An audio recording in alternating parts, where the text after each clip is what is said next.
Okay, guys, we need to talk about the second debate between Emily Wilson and Dean Withers and how she very clearly does not have a PR person. Because honestly, it was very ill-advised for her to revisit this discussion when she cannot handle having a conversation without resorting to insults because of her minimal intellectual capacity. Did you ever just think about, like, not being an annoying little Which is So because, I like, have a people question. that, like, actually work in this industry don't speak to each other like that. Now, in their first debate, Dean completely exposed her flawed logic that abortion should be left up to the states and that if everyone in a state wants something, then they should have it.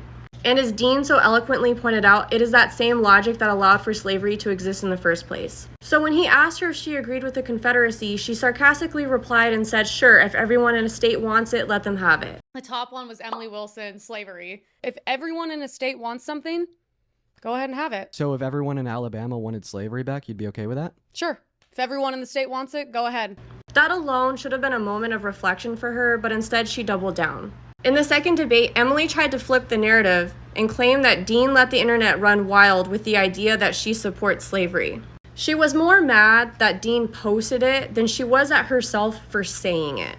I don't love it at all. I hate it. Why'd you post it if you don't like it? Yeah, because I want less people to be like you. What is your response to him saying that you supported slavery? Well, first of all, that's how you know you're losing an argument, which What? normal people can see, is you have to throw out hypothetical scenarios. You don't know how to debate. My response to that, because that question was genuinely so stupid.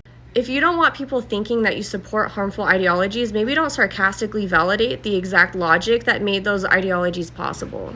What makes it even worse is her attempt to downplay Dean's point, insisting that it wasn't the gotcha moment that he thought it was. But let's be real, it was. Because Dean exposed how her states' right rhetoric has dangerous implications. Her defense that no one is going to bring back slavery completely ignores the fact that it was her logic that allowed it to happen historically. This isn't some crazy hypothetical considering it already happened, and its history repeating itself if we're not careful. And let's not forget, when she ran out of substantive arguments, she resorted to name-calling and insults because she couldn't keep up intellectually. At the end of the day, if Emily didn't want people thinking she supports slavery, maybe she should stop defending the rhetoric that makes it possible. This isn't a PR problem, it's a you said what you said problem. And no amount of sarcasm or deflection is going to change that.